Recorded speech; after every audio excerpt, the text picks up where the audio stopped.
அறிவோம். முகவரியும் முரண்பாடுகளும் இப்ப நமக்கு எது முகவரி? உயிர் முகவரியா, ஜீவன் முகவரியா, வாழ்க்கை முகவரியா, இல்ல சுவாச முகவரியா? இப்ப நம்மளுடைய முகவரியோட இது எதுன்னு கேட்டா, நமக்கு ஆதாரம் எதுன்னு கேட்டா நம்ம என்ன சொல்லுவோம்? நமக்கு உயிர் தான் முகவரி. உயிர் இருக்கிறதுனாலதான் நம்ம இங்க இயங்குறோம்.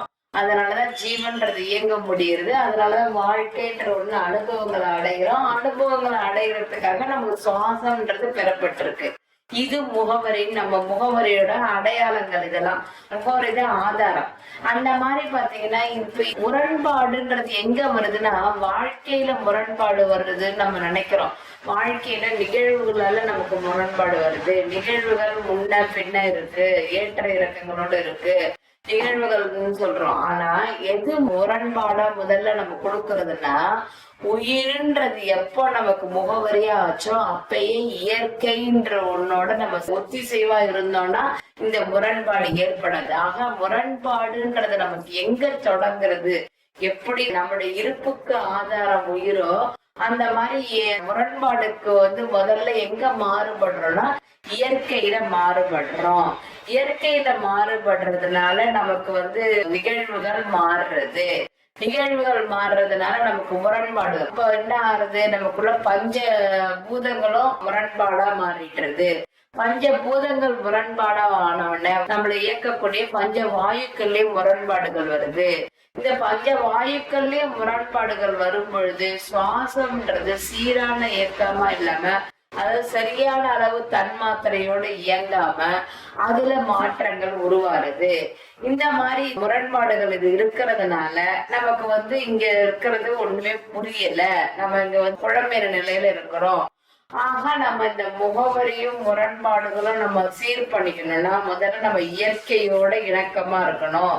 இயற்கையோட இணக்கமா இருக்கும் பொழுது பாத்தீங்கன்னா உள்ளுக்குள்ள பஞ்சபூதங்கள் சொல்லக்கூடியதுல நீர், நெருப்பு, காற்று, இது மூணு சேர்ந்ததுதான் ஒரு கதகதப்பான உணர்வு சக்தி. அதுதான் நமக்குள்ள இயக்கமா இருக்கு, உயிரோட ஆதாரமா இருக்கு.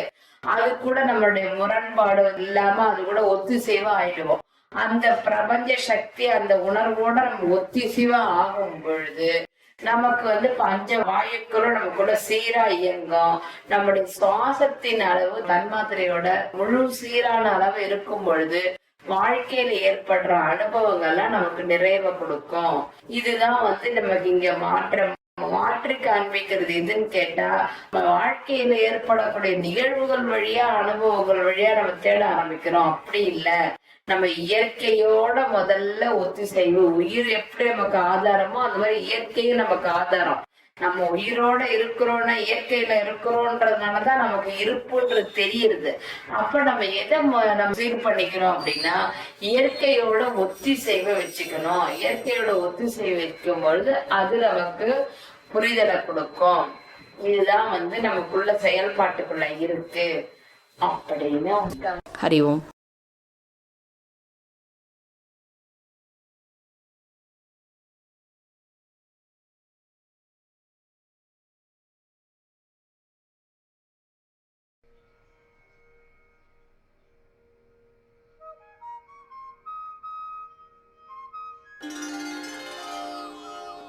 यत्र यत्र रघुनाथकीर्तनम् तत्र तत्र कृतमस्तकाञ्जलिम् बाष्पवारि परिपूर्णलोचनम् मारुतिम् नमत राक्षसान्तकम् आञ्जनेयमतिपाटलाननम् काञ्चनाद्रिकमनीयविग्रहम् पारिजाततरुमूलवासिनम् भावयामि पवमाननन्दनम्।